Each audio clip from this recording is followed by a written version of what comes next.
زموږ د هېواد په یوه څنډه کې یو ښکلی کلی و. دومره ښکلی چې خلک به یې سیل ته ورتلل. د دې کلي هر غر په شنو ونو پوښل شوی و. هره خوا رڼې او پاکې اوبه بهېدلې. په ځنګلونو کې ډول ډول ژوو ژوند کاوه. هر سهار او مازدیګر به د رنګارنګ مرغانو اوازونه هم اورېدل کېدل. هره خوا به د رنګارنګ ګلانو بوی هم و. د کلي خلکو یو بل سره ډیره مینه کوله او هر یو په خپل وار په خپل کلي باندې ډیر پام کاوه. دې کلي یو ښکلی ښوونځی درلود چیرته چې نجونو او هلکانو درس ویلې. د دې کلي خلک په مینه او محبت کې رالوی شوي وو. هر وخت به یو بل ته په مسکا مخامخ کېدل او هر یو به یو بل ته سلام ورکاوه. له ډیرو پخوا کلونو دا کلی همداسې خوشحاله او خندانه و. دلته ټولو یو بل سره مرسته کوله. د علم زده کړې ته ټول ډیر لیواله و. سپورت او مطالعې سره د ټولو مینه وه، ځکه خو د دې کلي وګړي ډیر خوشحاله او سوکاله و. یوه ورځ یو نابلده تنکی ځوان له دې کلي څخه تېرېده. د چې د کلي ښایست ته وکتل نو ډیر یې خوښ شو او همداراز د خلکو خوشحاله ژوند ته یې پام شو او دې کې خپل کلی وریاد شو چې د دوی کلی څومره سپیره میره دی. هیڅوک چا سره مرسته نه کوي. هر څوک د یو بل په ځورولو خوشحاله کیږي. نجونې او هلکان ښوونځي ته د درس لپاره نه ځي او ټول خلک خفه دي. دې هلک ځان سره وویل د دې کلي خلک ځکه خوشحاله دي چې ښایسته او سمسوره کلی لري. که زموږ د کلي خلک هم دلته راشي نو خوشحاله به وي. تنکی ځوان چې کله خپل کلي ته ورسېده نو د ښایسته او خوشحاله کلي کیسې ټولو ته وکړې او خلک یې وهڅول چې ښایسته کلي ته کډه وکړي. د تنکي ځوان د کلي خلک هم چې له خپل بې خونده ژوند څخه په تنګ و، د دې ځوان دا وړاندیز یې پرته له کوم ځنډ څخه ومانه. ښایسته کلي ته د نورو خلکو د راتګ لړۍ پیل شوه. د کلي اوسیدونکي ورته خوشحاله شول ځکه نوي خلک کلي ته راتلل. ممکن مرسته، همکاري، خوشحالي او تعلیم زیات شي. په ښایسته کلي کې یو زلمکی اوسېده چې نوم یې احمد و. د به نوو راغلو کورنیو ته اوبه وروړي تر څو خپله ستړیا پرې لرې کړي. یوه ورځ احمد یوې کورنۍ ته اوبه وروړي. لومړی یې سلام ورکړ خو لکه هیڅ چا چې نه وي اورېدلی. احمد بیا تکرار کړل السلام علیکم. دا ځل یو خپ غږ واورېده.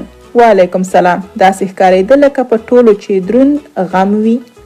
یو کس اوبه ترېنه واخیستې او ده ته یې وویل نو ولاړ څه ته یې؟ احمد وویل د اوبو لوښی مې غواړم ځکه نورو کورنیو ته هم اوبه باید وروړم. سړي ټولې اوبه پر ځمکه تویې کړې او لوښی احمد ته ونیوه. احمد د سړي په دې رویه حیرانه شو. لوښی یې واخیسته او د کور په خوا روان شو. لار کې یې فکر کاوه چې داسې څه بد عمل یې ترسره کړ چې د ټولو د ناخوښۍ سبب شو، خو داسې هیڅ هم په نظر ورنغلل. احمد څو ورځې دې کورونو ته اوبه وروړې. هغه ته هر څه عادي نه ښکارېدل. لومړی فکر وکړ اوږد مزل یې کړی دی ځکه دا خلک ستړي دي او داسې بې حوصلې ښکاري. خو خبر داسې نه وه. احمد هره ورځ لیدل چې دا خلک مسکا هیڅ نه پیژني. تل یو بل ته په غوسه ګوري. د یو بل عیبونه لټوي. د یو بل په غم او خوشحالۍ کې ګډون نه کوي او داسې نور. یوه شپه احمد د خپل پلار څنګ ته ورغی او ترېنه یې وپوښتل پلاره، دا نوي خلک چې کلي ته راغلي هیڅ خوشحاله نه دي. تل خفه او غوسه وي. دا ولې؟ پلار یې وویل دا خبر ما هم درک کړې ده. زه هم څو وارې د دې کورنیو ښه راغلاست ته ورغلی وم. دا خلک خوشحاله نه ښکاري او نه هم سم چلند کوي. نظافت نه مراعات کوي او شاوخوا سیمې ته هم پام نه کوي. احمد وویل پلاره نو څه وکړو؟ پلار یې وویل دا خلک مرستې ته اړتیا لري. دا خلک باید د مینې، ورورولۍ، نظافت، تعلیم او ځینو نورو انساني ارزښتونو باندې پوه شي. احمد وویل خو څنګه پلار جانه؟ پلار یې ورته وویل دا کار ډیر ساده ښکاري خو په حقیقت کې ډیر سخت دی ځکه دا خلک په همداسې یو حالت کې عادت شوي دي. موږ باید غټه حوصله ولرو او په خپلو اعمالو د دوی پام دې ته راواړوو چې د خوشحالۍ راز په څه کې دی. احمد یې له پلار څخه مننه وکړه.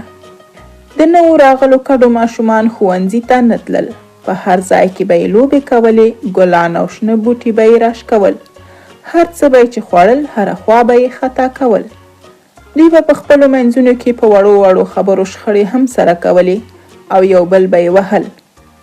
احمد به چې دا حالت لیده نو خفه به شو. د وخت په تېرېدو سره د کلي هغه برخه چې نوي کډوال ورته راغلي وو بدرنګه کېدله. بوټي او ګلان یې مړاوي شول، اوبه یې نورې پاکې نه وي او طبیعت نور هغسې ښایسته پاتې نه شو. هغه تنکی ځوان چې د خپلو کلیوالو په حال یې زړه خوږېده او هغوی تشویق کړل چې دې سیمې ته راشي، اوس خفه و، ځکه د ښکلي او خوشحاله کلي ښکلاګانې یې مړاوي کېدې او دې ته د کلي خوشحاله خلک هم خفه و. د احمد دې ته پام شوی و چې دا ځوان هلک د خپل کلي د خلکو خوشحالي غواړي. نو یوه ورځ یې خواته ورغی، سلام یې ورکړ، هغه هم ځواب ورکړ. احمد وپوښتل: وبښئ، یوه پوښتنه کولی شم؟ تنکي ځوان: هو ووایه.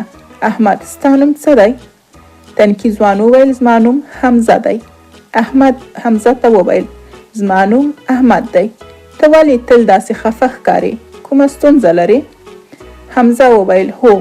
او احمد ته یې ټوله کیسه وکړه. احمد خواشینی شو، خو حمزه ته یې ډاډ ورکړ چې دی مرسته کوي تر څو هغه په خپل نیک هدف کې بریالی شي.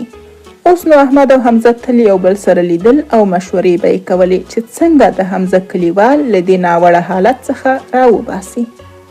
اخر دواړه په دې سلا شول چې پیل به له ماشومانو څخه کوي. دواړو به مازدیګر د کلي ماشومان راټول کړل، لوبې به یې ورسره کولې او د هر یو په خوی یې ځان بلد کړ. وروسته له هغه چې ټول سره دوستان شول نو احمد او حمزه به د نظافت، احترام، همکارۍ ښېګڼې ویلې.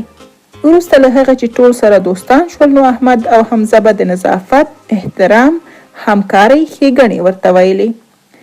یو څو میاشتې وخت یې ونیوه، خو دې خبرو په ماشومانو باندې اثر وکړ. پرته له دې چې څوک یې مجبور کړي، ښوونځي سره یې مینه پیدا شوه. هر یو په خپله خوښه ښوونځي ته تلل. د خپل ځان، کور او چاپیریال پاکوالي خیال به یې ساته. احمد او حمزه د ماشومانو په دې بدلون ډیر خوشحاله و، خو د کلي مشرانو او ځوانانو لا هم هماغه پخواني عادتونه کول.